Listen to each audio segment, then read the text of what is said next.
माऊली महाविष्णू ज्ञानेश्वर भगवान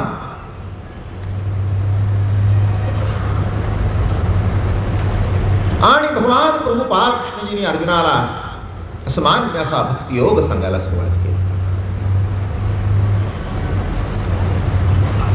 एक मुद्दा आपण पहिल्यापासून मांडलेला आहे.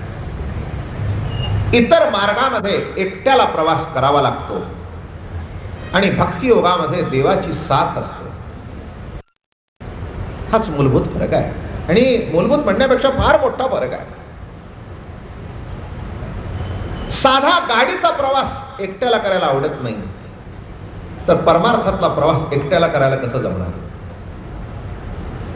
आणि एखाद्याला जर जमला असेल तर तो अपवाद आहे.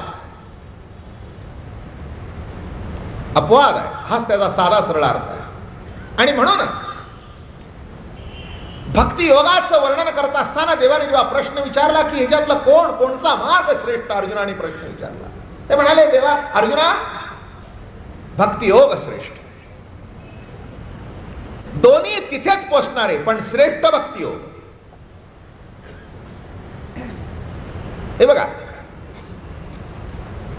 रेल्वेला फर्स्ट क्लास असतात, नाही असं नाही, पण सेकंड क्लासचे डबे भरपूर. आणि त्याच्यानंतर जनताची ट्रेन काढल्या. जनता स्पेशल का काढली? म्हणाले, लक्षात येत नाही का तुमच्या, या गाडीने सर्वांना प्रवास करता येतो. फर्स्ट क्लासचं तिकीट 5 पट आहे, सेकंड क्लासचं तिकीट आणि एक आहे. फर्स्ट क्लासचा डबा लवकर पोचत नाही, सेकंड क्लासचा 30 रुपये पुणे, फर्स्ट क्लास जवळजवळ 125, म्हणून फर्स्ट क्लासचा डबा अगोदर पोचतो का? नाही. कारण का? इंजन एकच. लेट झाला तर फर्स्ट क्लास ही लेटच आणि सेकंड क्लास ही. मग माणसं विचार करतात, मुक्काम जर तोच, वेळ जर तोच, मग त्यापेक्षा उत्तम कोणता? Second class. मुक्काम तोच आहे तर अडचण होईल. काय म्हटलं मी? तसं भक्तीच्या मार्गामध्ये लाखोनी आहेत. योगी एकटा बसतो, अडचण नसते, पण अवघड आहे. म्हणून या ठिकाणी जो आपण विचार करतो आता, किंबहुना धनुर्धरा जो मातेची आहे उदरा, तो मातेचा सोयरा केतुला पा. अरे म्हणाले, जो आईच्या पोटी येतो तो तिचा किती आवडता, किती जवळचा. आता हा प्रश्न कोणाचा आहे? आईचा आहे ना. इथल्या प्रत्येक बाईला प्रश्न विचारा, आईला किंवा आईने स्वतःला विचारावा, तुझं मूल तुला किती आवडतं? एकाही बाईला याच्यातलं उत्तर देता येणार नाही, माझी 100% खात्री. किती आवडतं? किती आवडतं? आवडतं किती म्हणजे काय? किती आवडतं म्हणजे किती आवडतं? कुणा एवढा? नाही का? मूल किती आवडतं एवढंच सांगेल, सर्वापेक्षा जास्त. नवरा आणि मुलगा याच्यामध्ये कॉम्पिटिशन असते, हे माहितीये का तुम्हाला? नाही का? मग मुलगा आईला विचारतो, आई खरं सांगायचं बरं का, बाबांच्या पेक्षा सुद्धा मी जास्ती आवडतो का? नाही. हो रे बाबा, अरे सोन्या, तू सगळ्यापेक्षा जास्ती आवडतो, हे झालं. पण सगळ्यापेक्षा म्हणजे किती? आता द्या उत्तर. बाबापेक्षा बरोबर, ताईपेक्षा बरोबर, पण सर्वापेक्षा म्हणजे प्रमाण काय ते बघ. म्हणले, असं काही आता मला कोडं सांगू नकोस, यांच्यापेक्षा सांगितलं ना, झालं ना तुला. तसं मूल आपल्या आईच्या काय नातं, तिचं किती प्रेम, किती जवळचं, ज्याचं वर्णन करता येत नाही इतकं जवळचं, ज्याला मोजमाप लावता येत नाही. प्रेमाला मोजमाप आहे का? नाही का? म्हणून काल प्रवचन सुटताना सांगितलं, कोणाच्याही प्रेमाचं कोणाला मोजमाप लावू नका. पत्नीचं प्रेम, एक अजून सांगू का? पत्नीचं प्रेम देहापासून सुरुवात होतं, आत्म्यापर्यंत जाऊन पोचतं. आईचं प्रेम आत्म्यापासून सुरू होतं. माझं बोलणं कळलं? पत्नीचं प्रेम आत्म्यापासून असण्याचं काही कारण नाही, काहीच कारण नाही. ते प्रेम कसं आहे, जेव्हा मुलगी समोर येते तिचा आत्मा कोणी बघत नाही, तिचं मन कोणी बघत नाही, दिसायला कशी आहे, छान आहे, बरी चांग, आपल्या घराला शोभेल आहे. आई बाबतीत म्हणता का आई आपल्या घराला शोभेल अशी आहे, नाही का? आईच्या बाबतीत जशी आई या घराला शोभेल अशी आहे असा प्रश्न आईच्या बाबतीत उद्भवत नाही. आई ती आईच, कशीही जरी असली तरी, काळी असली तरी, नकटी असली तरी. कारण का? आईच्या देहावर लक्ष नाही. म्हणून आईची सुरुवात आत्म्यापासून आणि पत्नीची सुरुवात देहापासून. देहापासून आत्म्यापर्यंत जायचंच आहे, हा सिद्धांतच आहे, त्याच्याशिवाय प्रेम नाही. पत्नीच्या बाबतीत सुद्धा देहापर्यंत जर सांभाळ तर ते वासना आहे, प्रेम नाही. काय म्हटलं मी? सुरुवात वासनेतून. निर्विवाद तुम्ही कितीही सांगा, पती पत्नी सोडून द्या, हे प्रेम प्रेमिका लवर्स त्यांच्या सुद्धा उगीच गप्पा मारण्यात काही अर्थ नाही.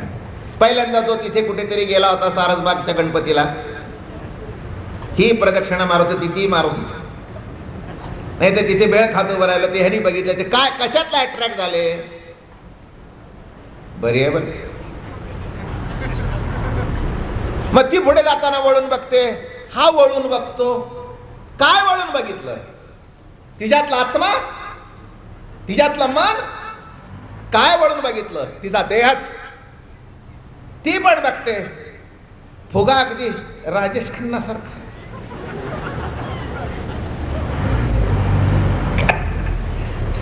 नाही, माझं म्हणणं कळ. काय बघितलं? काय? मग त्याच्या डोक्यात कोणतरी असते तिच्यासारखा आकार दिसला म्हणजे लक्ष आकारावर. आणि कालांतराने 25-30 वर्षाचा संसार झाल्यानंतर देह बाजूला पडतो आणि पती पत्नीमध्ये नातं जे निर्माण होतं ते एक जिव्हाळ्याचं. आणि एक सांगू का पुढे, जेव्हा देहाचं नातं पत्नीचं सुटतं तिथे पत्नी सुद्धा आई होते. म्हणून अनंतकालची माता असं नाव आहे. क्षणाची पत्नी पण अनंतकालची माता. आणि एक तुम्हाला सांगतो, तारुण्यामध्ये पत्नीची गरज देहदृष्टिकोन असते आणि म्हातारपणी आई गेलेली असते, तेव्हा मातृत्वाने सांभाळ करणारी दुसरी स्त्री लागते. माझं म्हणणं नीट लक्षात घ्या, मी काय म्हणतोय ते. काय? मग तिथे देहाचा संबंध आहे का? लग्नात जशी होती तशी ती आज आहे का? हा तरी लग्नातला आहे का? दोघांच्याही गालाला सुरकुत्या पडलेल्या आहेत, डोळ्याने दिसत नाही, तरी पण ती विचारते, चहा घेतला का? चहा आणू का? अगं बस तू. आणेल आता सुनबाई. कशाची ती आणते? तिला तिच्या मुलांचं पडले, मीच आणते. उगीच तुम्हाला आणखीन पुन्हा साखर कमी जास्ती झालं म्हणजे कपाळाला आट्या, मीच आणते. मग ती म्हातारी उठते आणि तिला उठण्याकरता हाच हात देतो. कळलं तुम्हाला? काय मजा आहे त्याच्यात. त्या म्हातारीला उठण्याकरता हाच हात देतो.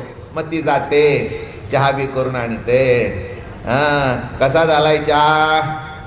अगं आता माझ्याशिवाय चहा तुझ्याशिवाय माझी चहा कोण करणार? काय काय गंमत आहे. मग आता इथे लक्ष शरीर नाही, नीट लक्षात घ्या. पत्नीच्या बाबतीत शरीरापासून सुरुवात आणि आत्म्याकडे प्रवास. आईची सुरुवात आत्म्यापासूनच असते, नाही का? हाच त्याच्यातला मूलभूत फरक आहे. आणि म्हणून या ठिकाणचा विषय अतिशय महत्वाचा आणि कौतुकाचा. किंबहुना धनुर्धरा जो मातेची आहे उदरा, तो मातेचा सोयरा के तुला पा. सांग. म्हणून तुम्ही मला विचारलं प्रेमात काय फरक आहे. हा मूलभूत फरक आहे प्रेमाचा, लक्षात घ्या. मी काहीतरी सांगत असतो, देहाकडे आकृष्ट होणं ही वासना, मनाकडे आकृष्ट होणं हे प्रेम, आणि आत्मा आत्म्यातलं मिलन होणं हीच भक्ती. 3 थर आहेत नाही का. देहावरच नजर, देहावर नजर आहे तेव्हा तो मालक सुद्धा म्हणतो नाही तर ती, अहो जरा नीट वागा, जरा माझ्या मनाचा काहीतरी विचार करा. इतके कसे तुम्ही. माझं बोलणं कळलं का तुम्हाला? आहे ना, तुम्हाला याच्यातला अनुभव आहे का नाही? तुमची पत्नी तुम्हाला काहीतरी बोलली असेल किंवा पती, अगं कशी वागते, जरा माझ्या मनाचा विचार कर. काय कशा वागता तुम्ही माझ्या मनात? तुला काय कमी पडून दिलंय का मी? अहो मी म्हणत नाही साड्या कमी पडल्या, पण तुमचं चित्त ठिकाण्यावर नाही. जरा माझ्या मनाचा विचार करा. तिच्याकडे बघताना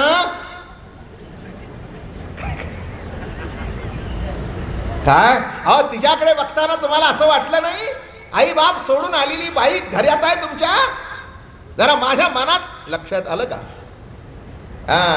म्हणून देहाचा भाग निराळा, मनाचा भाग निराळा, आत्म्याचा भाग प्रश्नच येत नाही. सगळ्याच्या पलीकडे गेलेली अवस्था असते. आणि भक्ती व्यक्तीशी होत नाही, भक्ती जी होत असते ती परमात्म्याशीच होत असते बरं का. म्हणून आपल्याला एक एक उंबरठे ओलांडून जायचे. मी देह, मी कर्मकर्ता, मी ज्ञाता, मी विषयभोक्ता, ऐसी ये का देहात्मता दृढ बद्धता येना. याच्यातून बाहेर पडायचं. मी देह, मी कर्मकर्ता, मी ज्ञाता. एक एक उंबरठा जेव्हा ओलांडून जातो आणि शेवटी एकच कळतं, स्त्रीवर प्रेम नाही, पुरुषावर प्रेम नाही, मुलावर प्रेम नाही, यांच्या रूपाने आपल्या आत्मसत्तेवर आपण प्रेम करत असतो. भक्ती ही शेवटची अवस्था. कुणीच कुणावर प्रेम करत नाही. फक्त पत्नीचं माध्यम उलथी आवडी भोगण्याकरता. प्रियुच्ची प्राणेश्वरी उलथे आवडीची सरोवरी, चारुस्थळी एक हरी एक अंगाचा. प्रियुच्ची प्राणेश्वरी हे का. प्रियू प्राणेश्वरीच्या रूपाने, प्रत्यय रूप परमात्मा प्रतितीच्या रूपाने तिच्याकडून उलथी आवड बघतो. काय म्हटलं मी? एक दृष्टांत देऊ का? एखाद्या बाईला लहानपणी जर परकर चोळी भेटली नाही, तिला असं वाटतं की ती खणाची चोळी, तर खणाचा परकर पोलका, नाहीतर घुंगरूची परकर पोळी चोळी, असं तिला वाटतं. आणि मग तिचं लहानपण असं नसतं की त्यावेळेला तिला मिळावं. योगायोगाने मालक चांगले भेटतात, लग्न चांगलं घरात होतं आणि मुलगी होते, आणि हिच्या राहिलेल्या ज्या इच्छा असतात ना त्या मुलीवर घालून ती बघते. कळलं का नाही तुम्हाला? हिला वाटत होतं आपल्याला भातुकली खेळायला मिळावी, एवढी ऐपत नव्हती. शेजारच्या मुलीतून घेऊन खेळायचं. त्याने म्हणायचं आमचंच खेळते सर्व, स्वतःच्या घरचं काहीतरी आणखी.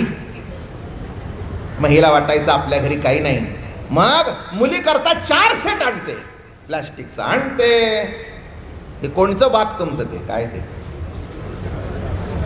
तुळशी, तुळशी काय. मग त्या तुळशी बागेत जाऊन बंब आणते, पितळेचा सेट आणते, तांब्याचा सेट आणते, प्लास्टिकचा सेट आणते, अशी थप्पी लावते. मग नवरा म्हणतो आता किती आणशील? गप्प सा, तुम्हाला नाही कळत, हेच असतं वय खेळायचं. मला मिळालं नाही. मग आपल्याला जे मिळालं नाही त्या मुलीच्या माध्यमातून भोगते उलथी आवड. आता तुमचं सांगितलं पाहिजे ना, यांचं सांगितलं नाही. यांना असं वाटतं लहानपणी तो सेलरचा ड्रेस घालावा, आहे का नाही? बघा, किंवा पॅन्ट किंवा ती टाय. हो, गोरगरिबाचा संसार असला तर नाही जमत. दिवाळीला सुद्धा शाळेचे कपडे शिवायचे. कळलं तुम्हाला? मध्यम परिस्थितीतला संसार, दिवाळीच्या सणावारला सुद्धा मुलांना कपडे काय, आणि मग त्यांनी म्हणायचं तो मुलगा असतो की नाही, भाग नवीन कपडे. हे कसले नवीन? शाळेचे शिवले तुला.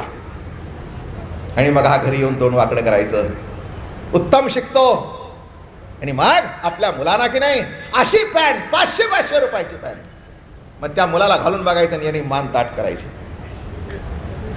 आपल्याला जे मिळालं नाही ते त्याच्यातून घातून बोलतोय. तसं परमात्म्याला स्वतःच भोगता येत नाही, तो जीवातून घालून आपली आवड उलटी भोगतोय. असाच भाग. म्हणून प्रेम हे असं असतं मंडळी, कोणतरी लागतं करायला.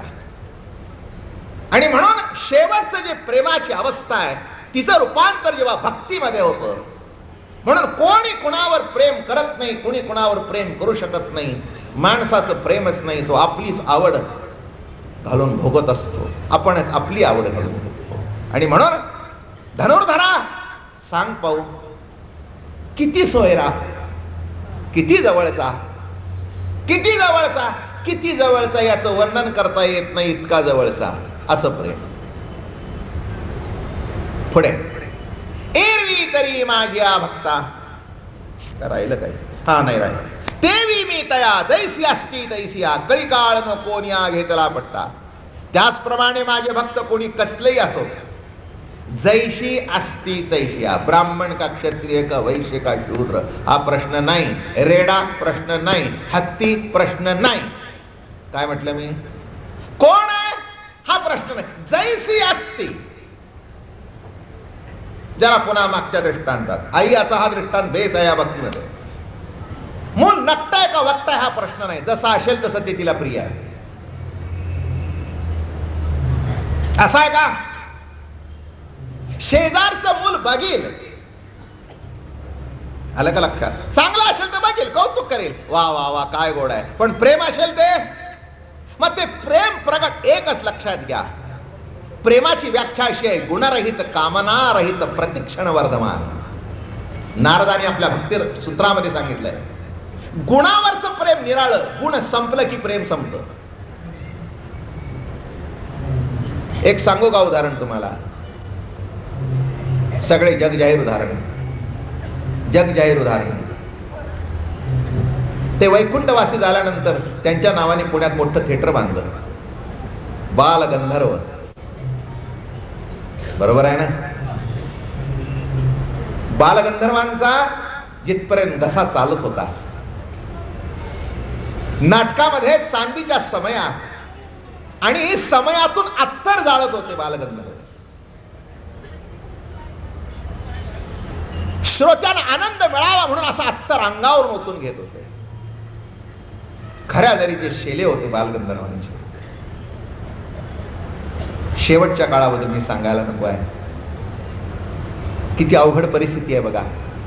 ज्या माणसाला समाजाने उचलून धरला, गुण संपला, आवाज संपला, माणसं म्हणायची आता गंधर्वांच्या नाटकाला जाण्यात काही अर्थ नाही. बरोबर आहे ना? आपण सगळे जरा मागच्या पिढीतले, मला काही इतकं बघता आलं नाही. शेवटची जेव्हा ते थकले होते तेव्हा 1-2 कार्यक्रम बघितला नाही. तेव्हा महत्वाचा भाग लक्षात घ्या, प्रेम कशावर? गुणावर. एक लक्षात घ्या, गुणावर प्रेम करणारी जी माणसं असतात ते प्रेम नसतंच. गुण संपला, प्रेम संपलं. नारदाने अशी सुंदर व्याख्या केली, गुणरहितम, कामनारहित. प्रेमामध्ये गुणावर लक्ष नाही. मला सांगा, नक्ट वक्त पोर 3दा नापास झालं मॅट्रिकला, तरी त्या आईचं आपल्या बाळावर प्रेम आहे, गुणारहित, काही कामना नाही. प्रतिक्षण वर्धमान, प्रत्येक क्षणाला जे वर्धमान आहे असं. पुढे बोले काय? मग इथे काय सांगतायत अर्जुना? देवी मी तया जसे असतील तसे. खलास, इथेच निकाल निघाला. कळीकाळ नको न्या, आणि त्यांना जे त्रास देणारे असतील त्यांचा मी नाश करतो. ते जसे असतील तसे त्यांच्यावर प्रेम करतो. प्रेम करण्याकरता आमका असंच असायला पाहिजे असं नाही. प्रेम गुणावर नसतं, लक्ष गुणावर असतं, पण प्रेम गुणावर नसतं. आणि म्हणून या ठिकाणी महाराज म्हणतात, एरवी तरी माझी आवक्ता. जरा पुढे जाऊ. आणि संसाराची चिंता काय, समर्थाची कांता कोरान्न मागे. एरवी तरी माझ्या भक्ता. तसं जर पाहिलं तर माझ्या भक्ताला संसाराची चिंता करण्याचं काही कारण नाही. किती गोड सांगतायत, बरोबर आहे ना. एक दुसरा दृष्टांत, ज्याच्या शिरावर आई बाप आहेत त्याला संसाराची चिंता करण्याचे काही कारण नाही, बरोबर आहे ना.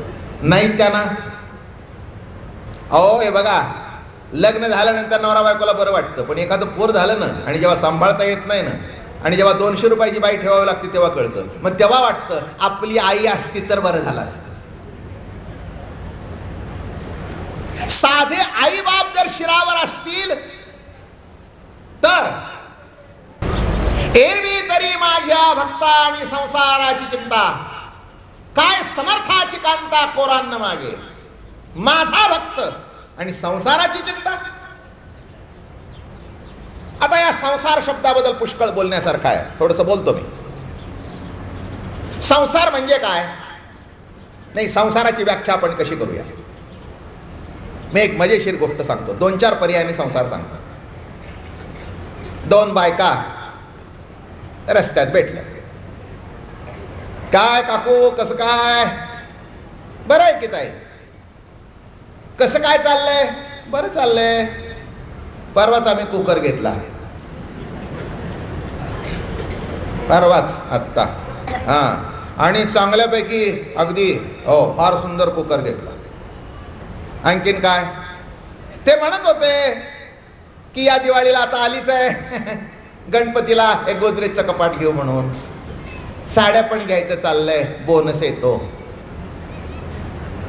हा काय, थोरली मुलगी येणार आहे आता, लग्न झालं, जावयाला पण यंदा आम्ही घड्याळ बिड्याळ द्यायचं. नैवांच कसं काय चाललंय, बरंच. बाईचा संसार. 2 पुरुष भेटले, गोविंदराव वामनराव. काय कसं काय वामनराव, कसा काय संसार, फ्लॅट बुक केलाय आता. जवळचे मित्र, परवाच बरं चाललंय आता, तसं काही काळजी नाही, युनिटमध्ये पैसे गुंतवले, सध्या शेअरचं काही खरं नाही. आपलं गव्हर्नमेंटची युनिट बरे असतं. कसं काय, नाही अजून एक 5 वर्ष शिल्लक आहेत, तसं काही आता चिंता करायचं काही कारण. हा, आणि आपण बघा कुणावर अवलंबून नाही. मुलाचं लग्न, मुलीचं लग्न, पेन्शन आपल्याला येणार आहे, प्रॉव्हिडंट पण येणार आहे, आमचं ठरलेलं आहे, इतके येतील, इतकं व्याज, इतकं पेन्शन, बस मस्त काम. पुरुषाचा संसार. परमार्थिक दृष्टिकोनातून जन्म मरणाचा फेरा चुकवणं हा संसार. जन्म आणि मृत्यू हाच संसार. नाही, किती अवघड आहे. जन्म मरणाच्या फेऱ्यातून सुटता येत. जन्म ही संसार, मृत्यू ही संसार. नाही, प्रत्येकाच्या दृष्टिकोनातून संसाराची व्याख्या जर केली तर निराळी. एक अजून सांगतो, भागवतातली व्याख्या. केवळ जो निबिड भ्रम, संसार हे त्याचे नाव, एरवी निखळ परब्रह्म तेत जन्म कर्मासेना. केवळ जो निबिड भ्रम. ऐकून घ्या आता, संसार म्हणजे काय. भ्रम हा संसार, बंब हा संसार, कुकर हा संसार, नाही का, फ्लॅट हा संसार, फिक्स डिपॉझिट हा संसार, जन्म मरण हा संसार, भ्रम हा संसार. किती व्याख्या झाल्या, नाही का. अहो भ्रम, संशय, केवळ दो निबिड भ्रम, संसार हे त्याचे नाव. संशय, आपल्या मनामध्ये कळत नाही काय आहे, काय आहे असं वाटणं, असा जो संशय, त्याचं नाव संसार. अरे माझ्या भक्तांच्या करता एरवी तरी माझ्या भक्ता आणि संसाराची चिंता. अरे माझ्या भक्ताला का, कशा करता तो संसाराची चिंता करेल का. मला तर असं वाटतं, कालच सांगितलं, सामान्य माणसाच्या नावाने आपला संसार सुखाचा होतो. ईश्वराचं नाव घेतल्यानंतर संसाराच्या अडचणी दूर होतात. काळजी करणारा तो आहे, नाही का. वडिलांवर भरवसा टाकला तर वडील काळजी करतात. आईवर श्रद्धा असेल तर आई काळजी करते. मग देवावर जर नितांत श्रद्धा असेल तर देव का काळजी करणार नाही? इथेच ते सांगतायत, एरवी तरी माझ्या भक्ता संसाराची चिंता. अरे माझ्या भक्ताला प्रश्न विचारतात, संसाराची चिंता काय कारण आहे? काय कारण आहे? माझ्या भक्ताला संसाराची चिंता असण्याचं यत्किंचित सुद्धा कारण नाही आणि नसावं. काय म्हटलं मी? माझं म्हणणं थोडस लक्षात घ्या. ए बाबा, ए राहू दे, बस.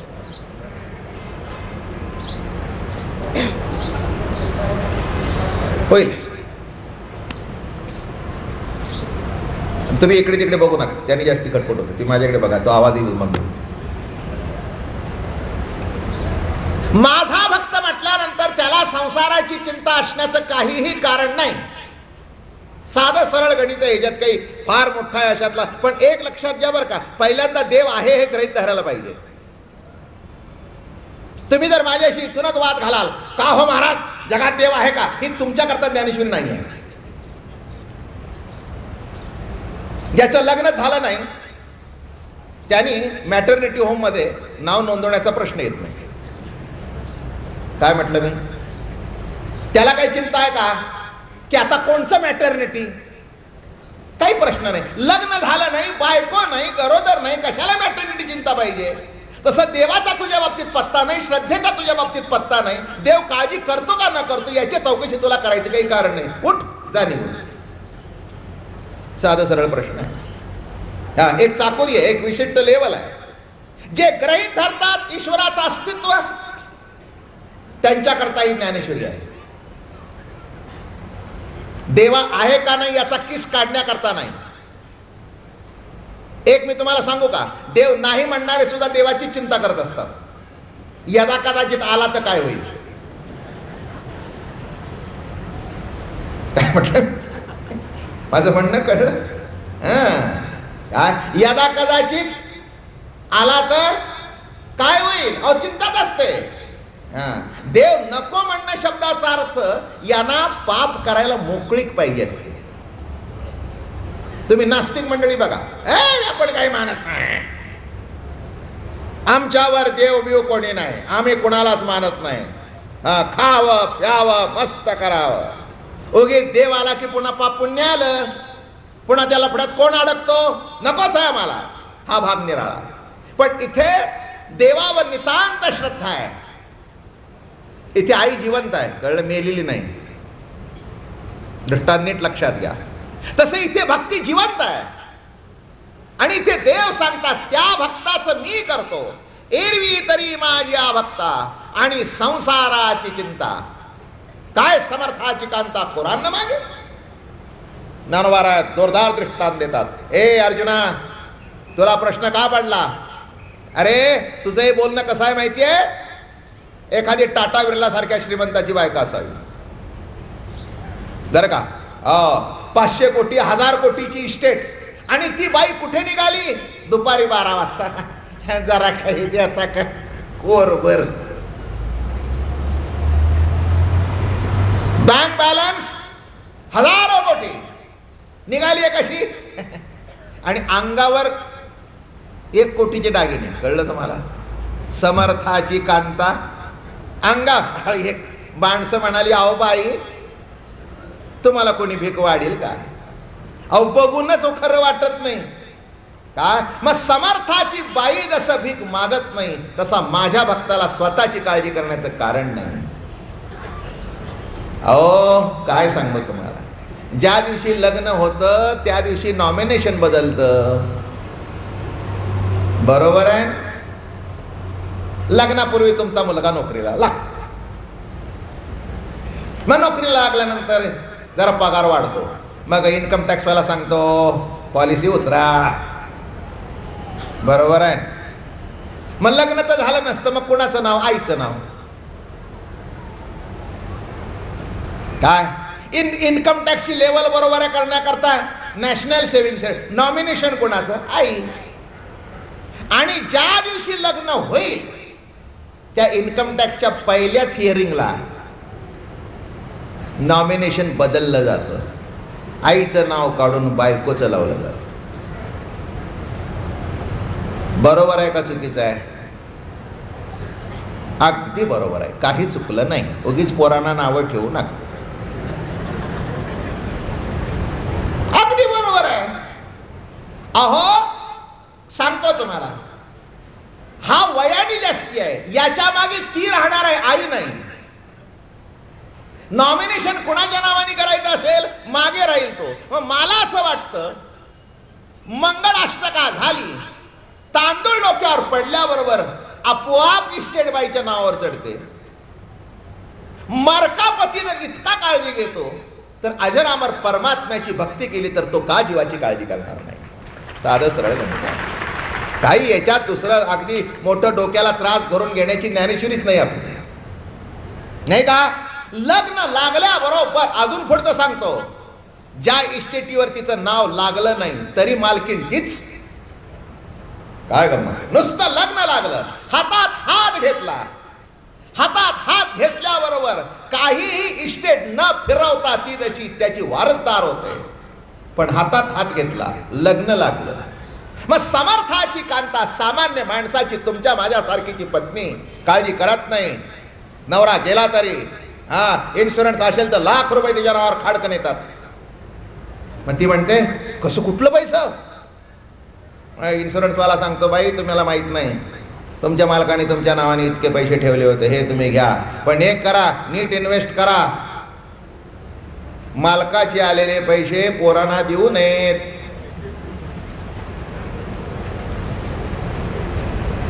आपल्याकडे सगळं रोखठोक असतं. माझ्या ज्ञानेश्वरीतून हेही शिकून जा. अशा माझ्याकडे इतक्या व्यक्ती आहेत, पैसे आले पोराने घेतले आणि पुन्हा आईला वारीला पैसे दिले नाहीत असे मला माहिती होते. त्यांना सांगावं हे पैसे माझ्या मालकाने माझ्या करता ठेवलेले आहेत, मरे तोपर्यंत माझे. आत्ता पुढची सही घेऊन ठेव, आत्ताची नाही. हे विसरू नका कधी. माझ्या आयुष्यामध्ये पुष्कळ अनुभव आलेले आहेत आणि त्याच्यातून मी बघितलं, लाख रुपये माझ्या मालकाने माझ्या करता ठेवले, तुझ्या करता नाही. दुसरी इस्टेट तुझी, हे माझे. मला वाटलं तसे खर्च करेन, तू विचारायचं नाहीस. मग मला नेहमी असं वाटतं मरकापती आपल्या बायकोची इतकी काळजी करतो, इतकी काळजी करतो. किती काळजी करतो तो, नाही का? किती काळजी करतो. पोरं सगळी लबाड असतात, सगळी नसतात. एक मी सांगतो तुम्हाला, पोरं लबाड नसतात, स्वार्थ लबाड करतो. स्वार्थ आहे ना, तो लबाड करतो. मग तो सांगतो आईला, आई तुला एवढे लाख रुपये काय करायचे, त्यातले 50 मला दे, मी तुला व्याज देईन. अजिबात देणार नाही तो. हे आत्ता देईन सांगतोय, मग म्हणेल आहेत की माझ्याकडेच आहेत, तुला काय करायचे. त्यापेक्षा आपलं जे आहे की नाही ते आपल्या ताब्यात असणं. कारण का, तुमच्या मालकाने तुम्हाला ठेवलंय. मग वर मग कळलं का की मरकापती आपल्या बाईची काळजी करतो का? त्याच्या हातात हात दिला. मग ज्या दिवशी भक्तीच्या प्रांतातून तुम्ही प्रभूच्या हातात हात द्याल त्या दिवशी प्रभू सुद्धा तुमची काळजी केल्याशिवाय राहणार. संपला, निकाल लागला. काय समर्थाची कांता कोरान मागे, तैसे ते माझे कलत्र हे जाणीजे, काहीसे निही नलजे तयाचे निमी. अरे काय सांगू अर्जुना, ऐक म्हणाले, याप्रमाणे माझे भक्त माझ्या कुटुंबापैकी देत आहेस असे मी मानतो. अर्थात त्यांना कोणतेही संकट आले तरी त्याचं निवारण मी करतो. काही सेनी नलजे तयाचे निमी. द्रौपदीला संकट आलं, कथा तुम्हाला माहिती आहे. दुर्वास जेवायला आले, एक भाजीचं पान, तृप्त परमात्मा, संपलं, निकाल लागला तिथे. कारण का, माझ्या कुटुंबातला मानतो. नीट लक्षात घ्या, भक्ती ज्या दिवशी अंतःकरणामध्ये प्रगट होईल त्या दिवशी तुम्ही देवाच्या कुटुंबात ते जाणार. म्हणून मी सांगतोय रोज गळ्यामध्ये तुळशीची माळ घाला, देवाच्या कुटुंबात या. उगीच का सांगतो मी तुम्हाला? तुम्हाला असं वाटतं मला काही वारकरी वाढवायचे, संप्रदाय वाढवायचा आहे. मी वाढून काही वाढत नाही, तुम्ही नको म्हणलं तरी वाढायचं राहणार नाही. जे घडायचं ते घडणारच आहे. मला माहिती आहे, मागे मला वाटायचं 2 तरी वारकरी व्हावे, तेव्हा 1 सुद्धा व्हायचं नाही. आणि आता 500 होत आहेत दर एकादशीला. हे काही माझं नाही आहे, देवाचीच इच्छा आहे. फक्त योग्य मार्ग दाखवणं एवढंच आमचं काम आहे. त्या मार्गाने जायचं का न जायचं हे तुमचं तुम्ही ठरवायचं आहे. याच्यापेक्षा दुसरं काही वारकरी संप्रदाय कधी कुणाला फोर्स करत नाही, कधी कुणाला बांधून ठेवत नाही. आहे तो शेवटचा श्वास सुखाने जायचा असेल तर या मार्गाने जा, आणि तो मार्ग देवाने सांगितलेला मार्ग आहे. संत मराठी भाषेमध्ये सांगतात, त्याच्यापेक्षा थोडंसं अजून सोपं घरातल्या दृष्टांतातून सांगायचं काम माझं. याचाच अर्थ प्रवचन. प्रवचन म्हणजे निराळ काही मी सांगत नाही. भगवंतानी संस्कृत मध्ये सांगितलं, बरोबर आहे ना. ज्ञानेश्वर महाराजांनी जरा मराठीत सांगितलं, पण ओवीबद्ध सांगितलं, जरा जुनी मराठी. आणि माझे जे दृष्टांत आहेत अगदी तुमच्या घरात सहज बघता येईल असे, त्यामुळे ती तो सोपी वाटते. एवढंच काम आहे, नवीन काही नाही. फक्त सोपं करून कसून सांगायचं एवढाच आमचा प्रयत्न आहे. म्हणून या ठिकाणी काय महाराज म्हणतात बघा, जन्म मृत्यू, जरा पुढे जाऊ. जन्म मृत्यूच्या लाटी झळंबतीये सृष्टी ते देखोन या पोटी ऐसे झाले. माझे भक्त या सृष्टीच्या जन्म मृत्यूच्या लाटात बुडतायत असे पाहून माझ्या पोटात कसेसेच झाले. तुम्ही म्हणाल देव अप्पलपोटी कसा, भक्तावरच लक्ष का? असे प्रश्न येत नाही. जे आईचं पदर देऊन फिरतं त्याच्यावरच लक्ष असतं, साधा सिद्धांत आहे. हे प्रश्न तुम्हाला उद्भवण्याचे काही कारण नाही. तुम्ही म्हणाल देवात पक्षपातीपणा आहे का? बिलकुल नाही. देवामध्ये पक्षपातीपणा बिलकुल नाही आहे. जो त्याच्यावर प्रेम करतो त्याचं त्याच्यावर लक्ष असतं. मला सांगा, इथे तुम्ही आता सगळे उपस्थित आहात, श्वासोश्वास तुमचा चालू आहे ना का बंद आहे? नाही आहे ना, म्हणजे देवाचं लक्ष आहे ना तुमच्यावर. काय मी प्रवचन करतो म्हणून माझा जोराने चाललाय का? अहो, जोराने चालला म्हणजे घोटाळा झाला समजावा. काय म्हटलं? मला तर उद्या बोलता बोलता असं ते म्हणाला, असं का महाराज करतायत? नाही, श्वास लागला, मग आता काही बंद आहे का? नाही, तुमचा ठोका चालूच आहे. इथे येणारा गरीब असून नाही ते श्रीमंत असतो. दुपारी 12 वाजता भूक लागते, आणि भुकेची सोय परमात्म्याने करून ठेवली आहे, विसरू नका. देवाची किती कृपा आहे तुमच्यावर. देव भूक लागताना म्हणत नाही हा श्रीमंत आहे का गरीब आहे. संरक्षण सगळ्याला सारखं आहे. आणि एक सांगू का, कपडा आहे, मिळतो सगळ्याला. भीक मागून का होईना पण कपडा मिळतो. किंमत निराळी असेल पण कपडा आहे. या जगामध्ये दुपारी 12 वाजता कोणीही उपाशी राहत नाही. देव काळजी करतो. एक गोष्ट सांगू का तुम्हाला. एकदा पार्वती आणि शंकर, मोठी सुंदर गोष्ट. तेव्हा दोघंही असेच रोजच शिवाला उशीर व्हायचा जेवायला यायला. उशीर यायचा म्हटल्यानंतर एकदा पार्वतीने विचारलं, म्हणले शिवा, रोज रोज रोज रोज तुम्ही उशीर करता, आम्ही किती तुमची वाट बघायची? अगं म्हणले पार्वती, तुझ्या लक्षात कसं येत नाही, सगळं जग जेवल्याशिवाय मी जेवत नाही. काय तरी आपलं सांगायचं, सगळं जग, सगळं जग. आता काय, तिचं काही चुकलं नाही, तिचं तिच्या पद्धतीने. तिला आपल्या एका नवऱ्याला जेवायला घालायची सवय नाही का? एका बाईला आपल्या नवऱ्याला जेवायला घालताना कष्ट वाटतात, आणि एखाद्या हॉटेलमध्ये 1000 माणसं जेवताना त्या बाईला आश्चर्य वाटतं. 1000 माणसं कशी जेवली? कशी जेवली काही येऊन बघ तिथे, म्हणजे कळेल. ती सुद्धा यंत्रणा आहे. काय म्हटलं? ती सुद्धा यंत्रणा आहे. होत राहतं तसं काही नाही. माणसं मला विचारतात, एक दिवस आम्हाला माणसं जेवायला घालता येत नाही आणि तुम्ही वारीत दिवसाला 2-2 हजार घालता. अहो, मी काही करत नाही, घडत असतं. त्या वेळेला त्या गोष्टी येतात, चालू राहतात, होत राहतं. काही करावं लागत नाही. जे घडायचं ते बरोबर घडतं, बरं का? म्हणजे त्याच्याकरता काही निराळी कुठची, तसं ईश्वरी सत्तेमध्ये घडतच असतं. शिव म्हणले, अगं नाही ग, खरंच काहीतरी सांग. शिव म्हणले, जाऊ दे ना, काहीतरी सांगतो, मला भूक लागली, वाढ. जेवले वेवले. आमच्या पार्वतीने ठरवलं की शिवाला धडा शिकवायचा. प्रत्येक बाईला असं वाटतं की एक दिवस तरी आपण नवऱ्यावर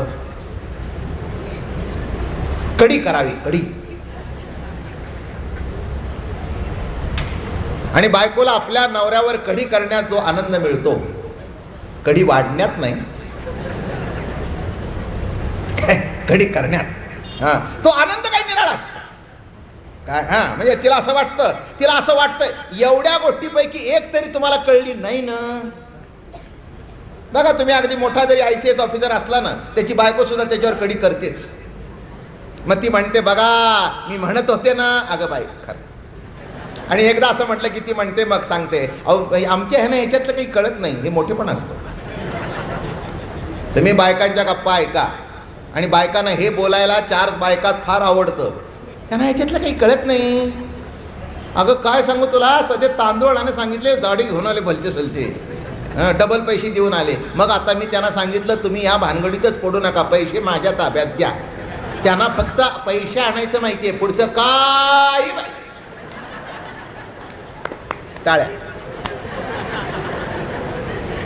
काय हा, आणि आपल्या नवऱ्याला काही येत नाही हे सांगताना बाईला मोठा आनंद वाटतो. तसंच पार्वतीला वाटलं, आज तरी यांना पकडलं बरोबर. आणि दुसऱ्या दिवशीने काय केलं माहितीये का, एक मुंगी पकडली आणि एका डबीमध्ये ठेवली, बंद करून, आणि ती अशी ठेवली, कारण सर्व जेवल्याशिवाय मी जेवत नाही. दुसऱ्या दिवशी शिव आले. म्हणले, शिवा आला? हो आलो. जेवले सर्व? हो. कोण कोण? सर्व जेवले. कृमी, किटीक, मुंगी, किडे, कडे. शिवा खरंच जेवले, अगदी खरंच जेवले, कोणीही शिल्लक राहिलं नाही, कोणीही शिल्लक राहिलं नाही. पार्वती, तुझा विश्वास कसा नाही माझ्यावर, एवढ्या वर्ष बरोबर काढून? अहो विश्वासाचं काय घेऊन बसता? अहो कुठेतरी काहीतरी राहत असलंच पाहिजे ना. मग तिने डबी काढली आणि त्या डबी अशी उघडली तर काय चित्र दिसलं, एक तांदूळ आणि ती मुंगी कुरतडत होती. ती म्हणाली, हा तांदूळ कसा पडला? तिलाही माहित नाही. ती बंद करताना तिच्या डोक्याच्या अक्षदा होत्या आणि ती न कळत तांदूळ पडला. न कळत अक्षदा न कळत पडला. तिला वाटलं मी काही टाकलं नाही, पण टाकणारांनी टाकलं ना, हे नीट लक्षात घ्या. आणि मग उघडला. अगं बया म्हणली, हे कुठून आलं? जेवायला चल.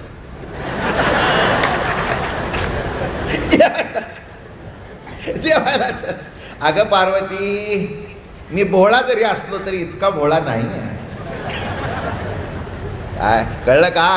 अरे माझ्या भक्तांची काळजी मी करतो, जग चालवतो, एवढं त्याला कळत नाही का? मग आता कळलं का नाही? समत्व आणि प्रेम मुंगीवर सुद्धा आहे.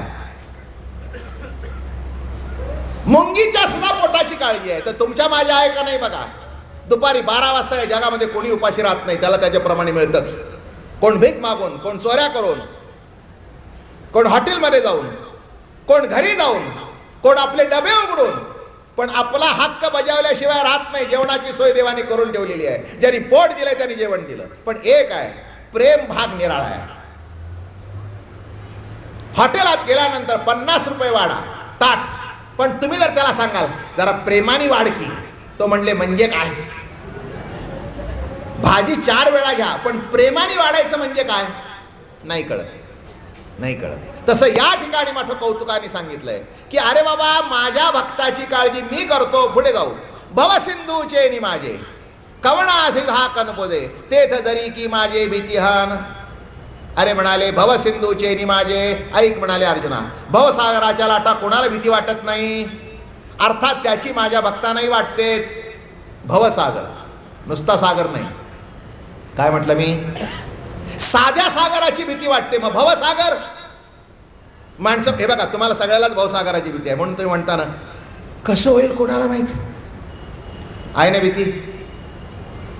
आहे का नाही मला सांगा. तुम्हाला प्रत्येकाला भीती आहे. हो, माझ्या सकट पकडा पाहिजे, काही पकडायला काही हरकत नाही. मी तुमच्यातलाच आहे. मी काही अगदी काही वर गगनाला हात लागलेला असं काही नाही आहे. साधा सरळ संसारिक माणूस आहे तुमच्यातला. काय वाटतच ना, कुणाचं मरण ऐकलं की वाटतं, देवा अरे ते काल बसल्या बसले गेले, अगदी आपल्याला असंच नाही म्हणजे बरं वाटतं ना, वाटतं ना. म्हणजे तुम्हालाही वाटतं ना, बिछावन आपण पडून राहिलो, मुलाबाळांनी बघितलं नाही, काय व्हायचं आपलं, आहे ना. भवसागरातून नाव कशी किनाऱ्याला लागते, प्रत्येकाला चिंता आहे.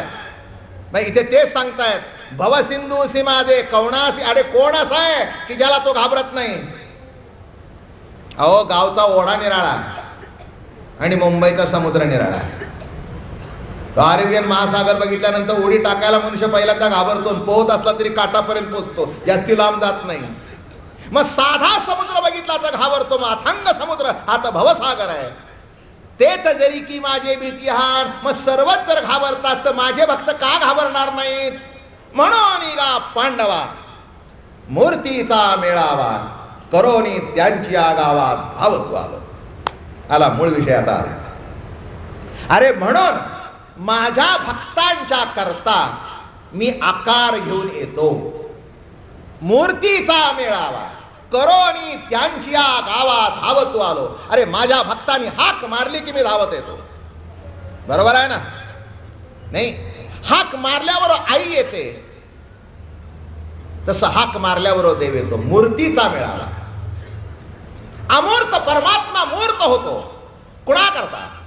ज्याला हात नाही, पाय नाही, कान नाही, डोळे नाही, असा परमात्मा हात, पाय, नाक, कान, डोळे घेऊन येतो. कुणा करता? कशा करता? हेतू काय?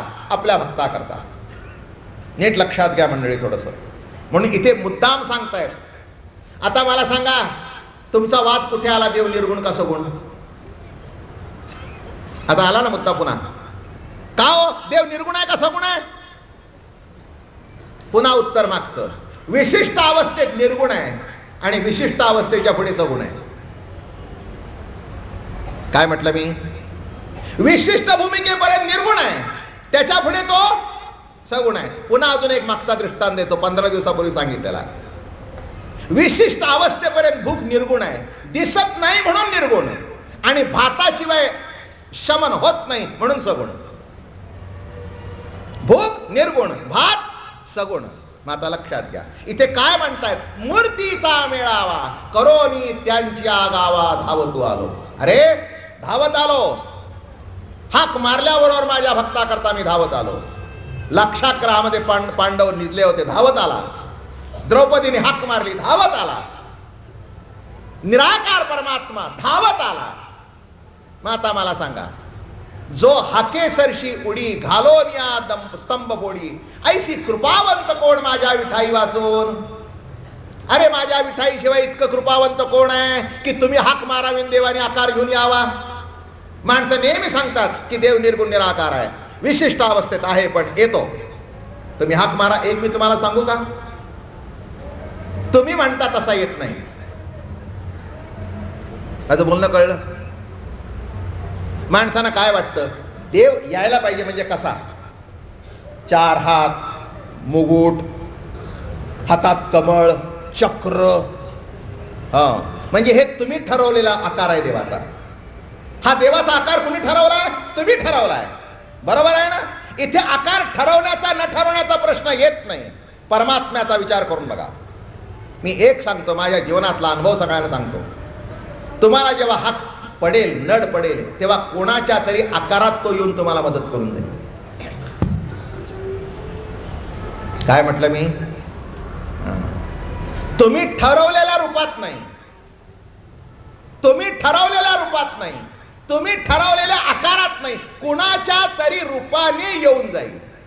आणि तुमचं काम झाल्यानंतर तुम्ही म्हणाल, काय आश्चर्य आहे, अडलं होतं आमका मनुष्य आला मदत करून गेला. कोण मदत करून गेला?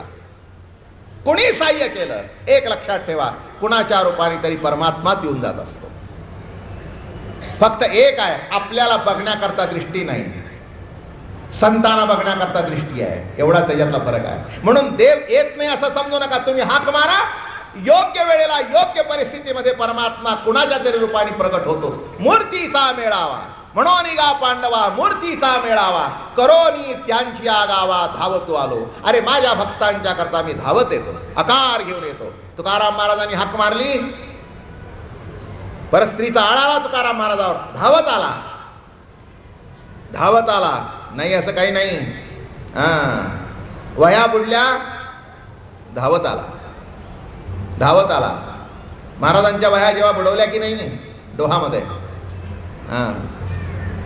13 दिवस वया रक्षुनिया उदकी, कोरड्याची काढोनी दाखविल्या शेकी, अपार कविता शक्ती मिरवोनी यह लोकी. आणि इतकी शक्ती मिरवली तुकाराम महाराज. असं 13 दिवस तुम्ही देऊला जा, ती शिळा आहे ना, त्या शिळेवर महाराज निजलेले 13 दिवस.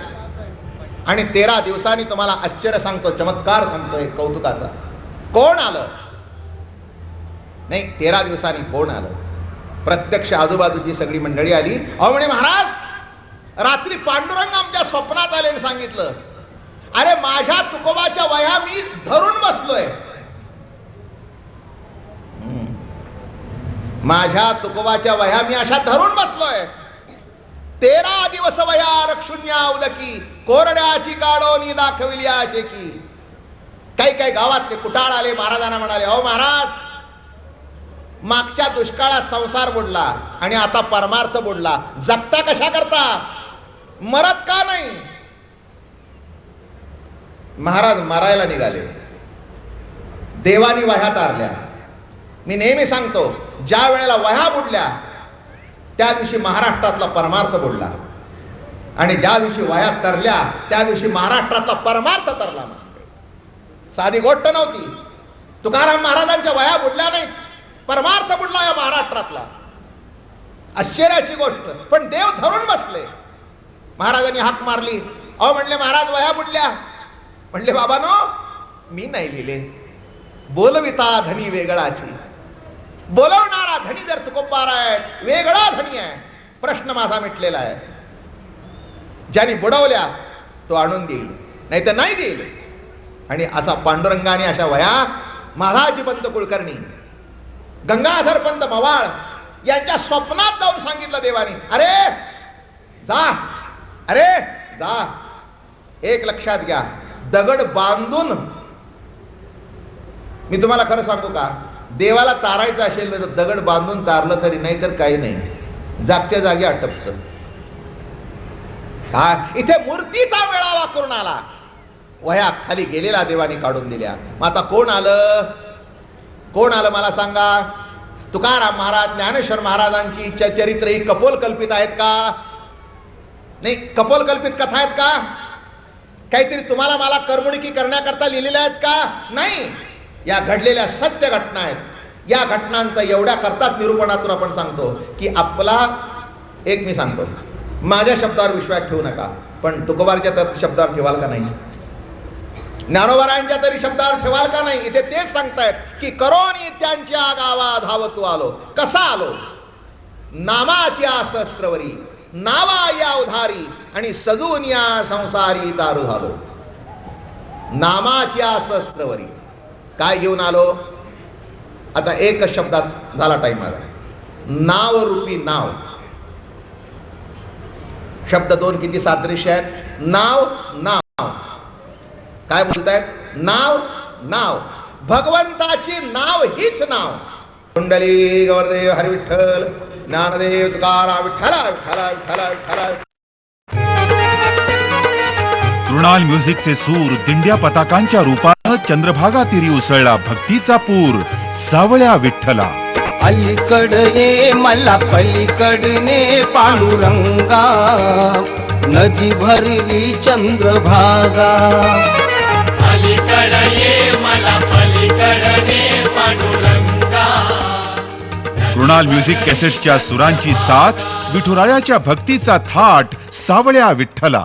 आळंदी मध्ये धावा, ताटी उघडा ज्ञानेश्वरा. गिरिकवारे कशासाठी रागे पुरावीला पाठी, ऐसा नसावा संन्यासी, ऐसा नसावा संन्यासी. जोगा परमार्थाचा द्वेषी, जोगा परमार्थाचा द्वेषी. ताटी उघडा ज्ञानेश्वरा, ताटी उघडा ज्ञानेश्वरा, फक्त कृणाल म्युझिक वर. ऋणू झुणू रे भ्रमरा, साठी तू अवगुणू रे भ्रमरा. पांडुरंग चरणी अरुण कचरे प्रस्तुत कृणाल म्युझिकची भेट. तुकारामाचे लोकप्रिय अभंग. क्षवल्ली आम्हा सोयरी वनचरे, पक्षी सुस्वरे आळवीती. गायिका वैशाली सामंत. कृणालची पेशकश तुकारामाचे लोकप्रिय अभंग. कृणाल म्युझिक कॅसेट्स वर पंढरीच्या विठुरायाची आळवणी, एका दिव्य आवाजातली सुरेल भेट. सुरेश वाडकर यांची विठ्ठल भजने.